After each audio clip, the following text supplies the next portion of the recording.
Nesse vídeo a gente vai falar sobre o jogo entre Sereias da Vila e Corinthians. Bora!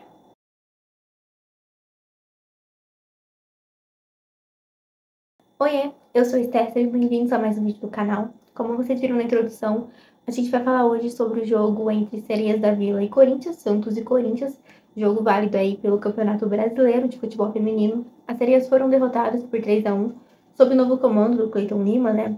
No primeiro momento a gente até conseguiu ver um time mais equilibrado, mais organizado, na verdade, durante o primeiro tempo ali, mesmo depois de ter tomado um gol muito cedo na partida. A gente toma o gol antes dos 3 minutos ali do primeiro tempo e num dado momento, naquele momento, a gente já pensa o pior e fala, bom, vai vir uma goleada pela frente. Mas depois de tomar esse gol, as Sereias conseguem equilibrar um pouco mais o jogo. Não daquela forma maravilhosa que a gente espera ver a Sereia jogando, mas de certa forma um pouco mais organizadas do que vinha sendo nos últimos jogos, porque realmente era uma bagunça dentro de campo. Bom, a gente acaba chegando no nosso gol de empate com a Kathleen, uma falha também ali da defesa do Corinthians, né? Ela consegue sair livre ali da marcação e empata o jogo. No segundo tempo, o Corinthians faz as substituições, as coisas pioram mais um pouquinho, a gente tem falhas na nossa defesa ali também. A Karen muitas vezes saindo muito mal na bola, por vezes a gente assustou muito ali na nossa defesa, porque ela não é uma goleira que tem passado segurança nessas últimas partidas, e no jogo de ontem não foi diferente. E a gente depois acaba tomando o segundo e o terceiro gol, né? Os dois gols da Tamires, que inclusive entrou no segundo tempo ali pelo lado do Corinthians. E ela consegue fazer os dois gols ali, o primeiro gol dela, o segundo do Corinthians, no caso, foi a Leidiane, que acabou tirando mal uma rebatida dela que sobrou para a Tamires, e no segundo ali, a Tamires basicamente na mesma posição. Foi quase um replay do primeiro gol que ela tinha feito no jogo. Foi esse segundo gol dela e o terceiro do Corinthians, no caso, no jogo. Foi um replay. A diferença é que não teve a falha da Leidiane, mas a defesa do Santos em si dormindo na partida, né? Dormindo. Então, o que a gente conseguiu ver em todo esse tempo que ficou parado o campeonato, né? A gente teve alguns dias para tentar colocar a casa em ordem, e no meio desses dias aconteceram muitas coisas, como vocês devem estar acompanhando aí. Primeiro, o Bruno Silva foi demitido. 2 dias depois, o Cleiton Lima foi contratado. Começou todas as especulações sobre o caso que envolveu o nome dele no ano passado. E tudo veio à tona mais uma vez agora, né? E no meio dessa turbulência, as Sereias pegaram esse clássico, não conseguiram fazer um jogo bom, como um todo, como a gente na verdade não esperava muito pelo que vinha apresentando, né? Então não dá nem para falar o jogo como a gente esperava, porque a gente de fato estava esperando o pior pelo que vinha apresentando nas últimas partidas. Mas elas também não conseguiram fazer um jogo bom. E o Corinthians também estava muito abaixo em alguns momentos do jogo, que a gente viu que elas estavam errando muitos passes. O Santos, por sua vez, também errou muitos passes, pecou muito em muitas coisas. Às vezes até tinha uma posse de bola ali, não mais do que o Corinthians, mas conseguia ficar com a bola, só que pecava muito também na questão da finalização, na questão do passe, como eu disse, e na questão de tomada de decisão.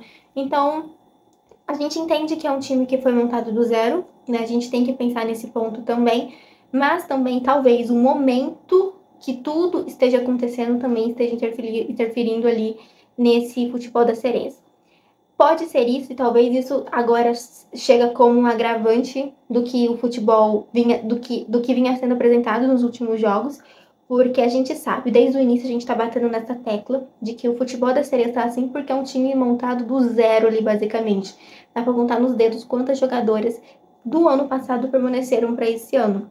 Então a gente tratou no início como uma certa cautela, só que agora começa, na verdade, a ficar preocupante, porque a gente vê as Sereias ficando ali na 12ª posição, e embaixo ali tem times, né? Flamengo, por exemplo, é um desses times que vão jogar ainda nessa rodada, que não jogaram. Então o Santos pode terminar essa rodada, na zona de rebaixamento. Olha só como isso é preocupante. Muito preocupante. A gente sabia das dificuldades que seria jogar contra o Corinthians. No início, quando a gente consegue empatar o jogo, talvez até pinte um pouco ali de esperança de que, opa, peraí, alguma coisa aconteceu, mas no fim, de fato, foi exatamente o que a gente esperava, né? Mais uma derrota na conta, mais uma derrota em casa, né? Jogando na Vila Belmiro. E a frustração que fica pelo jogo, por tudo que está acontecendo nesse momento e por tantos questionamentos que a gente está se fazendo em relação também ao caso do Cleiton Lima e também por estar entrando aí quase com um pezinho ali na porta do Z4, da zona de rebaixamento, né? Agora falando, né, sobre o caso de fato do Cleiton Lima, tá tendo uma repercussão muito grande nas redes sociais, inclusive as jogadoras ontem no jogo, durante o hino, fizeram um protesto, colocando a mão na boca, colocando as mãos nos ouvidos, mostrando que, tipo, que as jogadoras são silenciadas, que as jogadoras não são ouvidas. No jogo entre Palmeiras e Avaí Kinderman também teve o mesmo protesto. Depois que o Corinthians marca o primeiro gol, mais uma vez houve o protesto. Nas redes sociais, uma massa muito grande de torcedores está pedindo fora Cleiton Lima. A gente vê muitas pessoas se manifestando, se posicionando contra o treinador do Santos. O que eu tenho para dizer em relação a tudo isso, né? Bom, a gente sabe, basicamente, de todo o caso até aqui. A gente conhece a versão das jogadoras que, de forma anônima, escreveram as cartas no final do ano passado. E a gente também conhece a versão do Cleiton, que foi dita na coletiva de imprensa que a gente teve essa semana no canal do Santos, ao lado da Thaís Picarte e também do Alexandre Galo. Acontece que eu acredito que essas duas versões são versões diferentes, obviamente, e essa história como um todo tem muitas inconsistências. E quando eu digo isso, eu não tô querendo acusar um ou outro, não tô falando que o Cleiton é culpado ou não, ou que as jogadoras estão mentindo ou não, isso não cabe a mim. Eu só tô dizendo que há inconsistências nesse caso.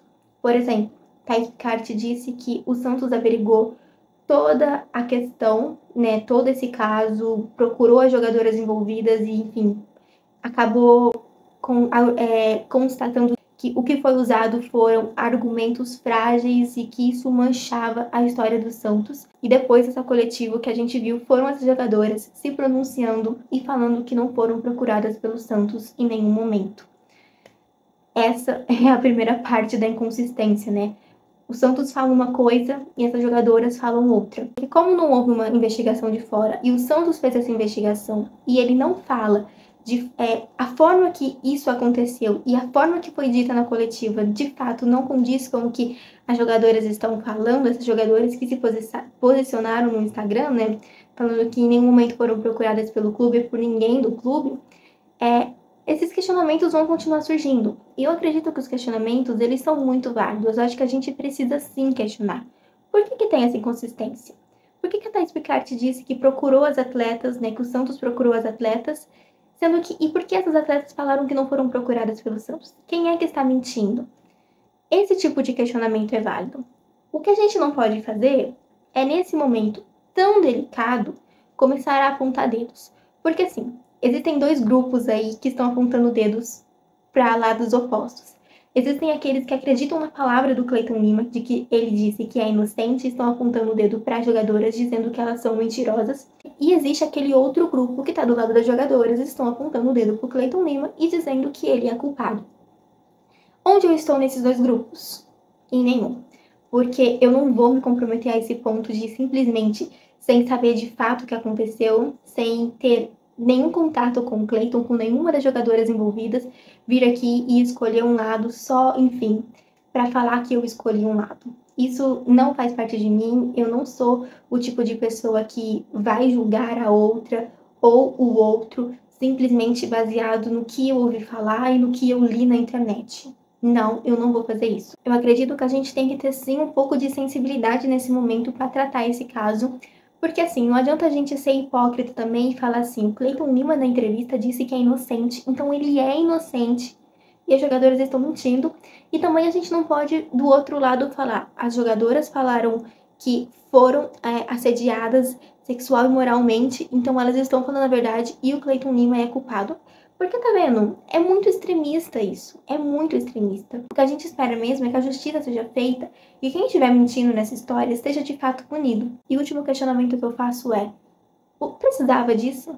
O Santos precisava ter trazido o Cleiton de volta sem nem as coisas terem se resolvido de fato ainda? Olha só a repercussão que isso tá causando. Olha só. É muito triste eu entrar na internet e ouvir as pessoas falando que o meu time é horrível, um time sem coração, um time sem alma, um time que não se preocupa com as mulheres. Como eu disse, a gente não sabe a verdade. A gente não sabe quem tá falando a verdade, quem é que está mentindo. A gente não sabe. Quem vai dizer isso é a justiça, e a justiça vai dizer isso depois de uma investigação. O Santos falou que fez essa investigação, só que ele não explica como essa investigação aconteceu, porque o que foi dito foi desmentido. Então, assim, o Santos está mentindo? Ou as atletas estão mentindo? Tá vendo? Um questionamento acaba gerando outro questionamento. Quem é que tá mentindo no final dessa história? Só que no fim mesmo, no final do dia, é a torcida que fica desgastada. São todas as pessoas que não sabem quem acreditar. Tipo, meu Deus, em quem eu acredito? No Cleiton? Nas meninas? Em quem eu acredito? No time? Em quem eu acredito? Eu não sei em quem eu acredito.